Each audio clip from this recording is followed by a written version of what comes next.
ये कहानी है रवि की। रवि एक मिल में काम करता था। 5 सालों से वो शहर की एक मिल में मजदूरी किया करता था। हेलो। हाँ बोलो रमा, कैसे फोन किया? हेलो जी, आप तो हमें गांव में लेने आने वाले थे, क्या हुआ जी, आप आए नहीं?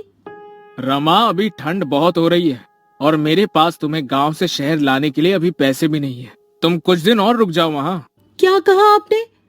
ऐसा मत बोलिए, आप कब से बोल रहे हो कि हमें लेने आओगे। दीपू मुन्नी भी रोज आपका इंतजार करते हैं। सुनिए जी, अगर आप कहें तो मैं खुद ही आ जाऊं क्या आपके पास बच्चों को लेकर? मेरे पास कुछ पैसे पड़े हैं, आप जो भेजते थे मैंने उसमें से बचाए हैं। अगर ऐसा है तो फिर आ जाओ, और तुम्हारे पास घर का पता तो है ही, वहाँ ही चले जाना। रमा अपने दोनों बच्चों को लेकर गांव से शहर के लिए निकल जाती है। उसके साथ उसकी बहन दिव्या भी होती है। रमा के माता पिता की मृत्यु के बाद अब वो बेचारी कहाँ जाती, इसलिए रमा उसे अपने साथ ही ले लेती है। ठंड का समय चल रहा था, दिसंबर का महीना, जिसमें कड़ाके की ठंड पड़ती है। रात होते ही रवि मिल से अपने घर को निकलता है। अरे यार, आज तो कुछ ज्यादा ही ठंड पड़ रही है। हाँ यार रवि, ये ठंडी ठंडी हवाएं और चारों तरफ पड़ती हुई धुंध, बहुत ही ठंड है भाई। चल जल्दी जल्दी घर चलते हैं। रवि अपने घर पहुंचता है। वो एक झोपड़ी में रहता था।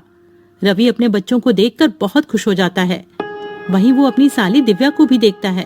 अरे दिव्या, तुम यहाँ? ओह अच्छा, याद आया। कोई बात नहीं, अब तुम हमेशा ही हमारे साथ रहना। पापा, मुझे आपकी बहुत याद आ रही थी। हाँ पापा, आप हमें लेने क्यों नहीं आए? बच्चों, मुझे थोड़ा सा काम था। तुम दोनों ने कुछ खाया? हाँ जी, मैंने दाल चावल बनाए थे। आप भी हाथ मुंह धो लो, मैं आपके लिए भी खाना लगा देती हूँ।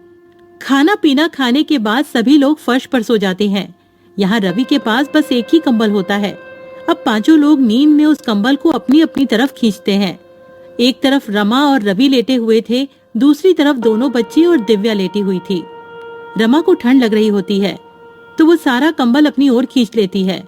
ठंड तो उस समय सबको लग रही होती है, ठंड जो इतनी कड़ाके की पड़ रही होती है। तभी रवि उठकर देखता है कि उसके बच्चे और उसकी साली दिव्या ठंड से कांप रहे होते हैं और सारा कंबल रमा ने ओढ़ा हुआ होता है। रमा, उठो उठो जल्दी। क्या हुआ जी, आप जाग क्यों रहे हो? वहाँ देखो। रमा अपने बच्चों और बहन की तरफ देखती है और वो घबरा जाती है। उसके बच्चे और बहन ठंड से कांप रहे होते हैं। हाँ जी, आप देख क्या रहे हो? जल्दी से कंबल बच्चों पर डाल दो ना, ठंड बहुत है। रवि सारा कंबल बच्चों और दिव्या पर डाल देता है और रवि और रमा दोनों ही बिना कंबल के ठंड से ठिठुर के सो जाते हैं। सुबह रवि और रमा दोनों ही जल्दी उठ जाते हैं। रमा, तुम ठीक तो हो ना? तुम्हें सर्दी तो नहीं हो गई? रात को बहुत ज्यादा ठंड थी, मैं इसीलिए तुम सबको यहाँ नहीं बुलाना चाहता था। मेरे पास तुम्हें ठंड से बचाने के लिए कपड़े भी नहीं है, मुझे माफ कर दो। हाँ जी, आप क्यों माफी मांग रहे हो? आप चिंता मत करो, मैं बिल्कुल ठीक हूँ। आप तैयार हो जाइए, आपको मिल भी तो जाना है। मिल जाते हुए रवि परेशान सा लग रहा होता है। वो सोच रहा था कि मालिक से एडवांस पैसे ले लेगा, जिससे वो एक और कंबल खरीद कर ले आएगा। लेकिन जब वो मिल जाकर देखता है तो मिल में जोरों की आग लगी हुई होती है। वो अपने दोस्त प्रीतम से पूछता है, प्रीतम, ये मिल में आग कैसे लग गई है? ये कैसे हुआ? अरे क्या बताऊं यार, शॉर्ट सर्किट हो गया और मिल में आग लग गई। अभी मालिक आए थे, उन्होंने कहा कहीं और काम ढूंढ लो। मेरे पास इतना पैसा नहीं है कि मैं दोबारा काम शुरू कर पाऊं। रवि प्रीतम से ऐसा सुनकर और निराश हो जाता है और सोच में पड़ जाता है कि अब तो वो इतनी जल्दी कंबल कहाँ से लाएगा। ना काम है और ना ही पैसे। प्रीतम, अब हम क्या करेंगे, क्या काम करेंगे? देख भाई, मेरे पास कुछ पैसे हैं जिनसे मैं एक छोटी सी चाय की दुकान खोलूंगा। मेरे पास थोड़ी सी सेविंग्स है। तू बता, तू क्या करेगा? पता नहीं यार, मेरे पास तो पैसे भी नहीं है। जितने पैसे यहाँ से मिलते थे वो पैसे तो मैं अपने गांव भेज देता था। अब तो मेरे पास एक फूटी कौड़ी तक नहीं है। चल, मैं घर चलता हूँ, फिर मिलेंगे यहाँ। रवि घर आ जाता है।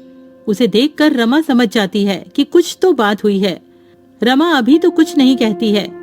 जब बच्ची और बहन खाना खा के सो जाते हैं तब रमा कहती है, क्या हुआ जी, जब से आए हो आप परेशान लग रहे हो, क्या बात है, बताओ ना मुझे। रवि रमा को सारी बात बता देता है। रमा भी रवि को ऐसे उदास देखकर खुद भी उदास हो जाती है और कहती है, हाजी आप इतना परेशान क्यों हो रहे हो, सब ठीक हो जाएगा, भगवान पर भरोसा रखो।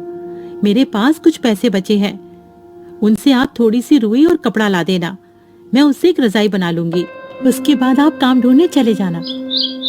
सुबह होते ही रवि रमा को रुई और कपड़ा देकर वहां से चला जाता है और रमा रुई को कपड़े में भरकर रजाई की तरह सिल रही होती है। तभी, दीदी क्या हुआ? सब ठीक तो है ना? जब से हम यहाँ आए हैं जीजा जी कुछ दुखी से रहते हैं, क्या उसकी वजह मैं हूँ? अरे दिव्या, तू पागल है क्या? ऐसा कुछ भी नहीं है। तू तो जानती है ना, तेरे जीजा जी तो ऐसे नहीं है जैसा तू सोच रही है। वो तो उनकी मिल में आग लग गई है, वो इसीलिए परेशान है। तू ज्यादा अपना दिमाग मत चला। हाँ, जाकर अब अपना काम कर। रमा एक सुंदर सी रजाई बना देती है। उधर रवि पूरे दिन यहाँ वहाँ काम ढूंढता है, पर उसे कोई काम नहीं मिलता है। वो निराश होकर घर आ जाता है। रवि घर आकर देखता है रमा ने एक सुंदर सी रजाई बना ली होती है। अरे वाह रमा, तुमने तो बहुत ही सुंदर रजाई बनाई है। अरे तुम तो बहुत ही अच्छी रजाई बनाती हो। जी, वो गांव में खाली समय में मैंने रजाई बनाना सीख लिया था। आप बताइए, कहीं काम मिला क्या आपको? नहीं रमा, बहुत ढूंढा पर कहीं कोई काम नहीं मिला। कल फिर जाऊंगा, देखते हैं, कहीं कुछ न कुछ काम मिल ही जाएगा। रमा बच्चों को नई रजाई में सुला देती है और खुद दोनों मियाँ बीवी पुराने कंबल में सो जाते हैं। अगले दिन रवि का दोस्त प्रीतम रवि का हाल पूछने उसके घर आया हुआ होता है।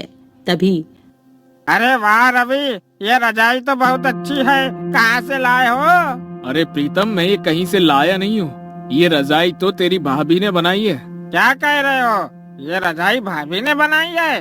भाई, ये तो बिल्कुल वैसी ही रजाई है जो दुकानों में मिलती है। अरे वाह भाभी जी, आप तो बहुत ही बड़ी कलाकार हैं। अरे तू वो सब छोड़, ये बता तेरी चाय की दुकान का क्या हुआ? हाँ भाई, मैं इसीलिए तो आया हूँ। मैंने हाईवे पर एक चाय का स्टॉल खोला है। तू बता, तेरा क्या हुआ? कहीं पर काम मिला कि नहीं? नहीं भाई, अभी तो मुझे कहीं भी कोई काम नहीं मिला। मिल जाएगा, वैसे भी मैं ढूंढ तो रहा ही हूँ। अच्छा, आप भाभी एक रजाई मेरे लिए भी बना देना, मुझे ये रजाई बहुत पसंद आई है। जी भाई साहब, मैं आपके लिए भी एक ऐसी ही रजाई बना दूंगी, आप ले जाना।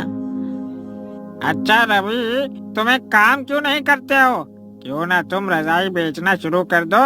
भाभी जी बहुत अच्छी रजाई बनाती है, लोग खूब खरीदेंगे ऐसी रजाई। तुम बोल तो ठीक ही रही हो, अभी तो मेरे पास कोई और काम नहीं है और ठंड भी बहुत पड़ रही है। चलो ऐसा ही करके देखता हूँ कुछ दिन।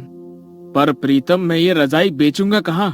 हाईवे पर मेरे चाय के स्टॉल के पास तुम भी रजाई बेच सकते हो। पर प्रीतम, एक और दिक्कत है, मेरे पास पैसे भी नहीं है सामान लाने के लिए।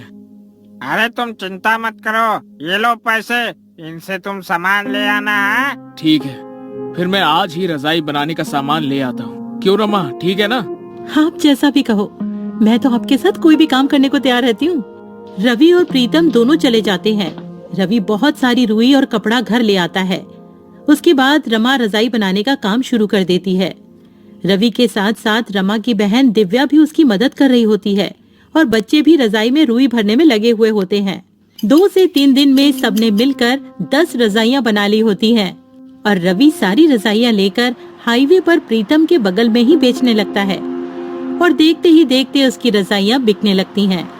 वो रजाइयां बहुत सुंदर लग रही होती हैं, जिसकी वजह से लोग खरीदने आ रहे होते हैं। देखा तुमने रवि, बिक गई ना सारी रजाइयाँ। अब तो बस रजाइयाँ बनाते रहो। रवि घर जाकर रमा को सारी बात बता देता है। रमा बहुत खुश हो जाती है और रवि और रजाइयां बनाने की तैयारियां करने लगता है और रवि का रजाइयों का कारोबार खूब अच्छा चलने लगता है। इस तरह रवि अपना खुद का काम करने लगता है और अपने परिवार की सारी जरूरतों को पूरा करता है।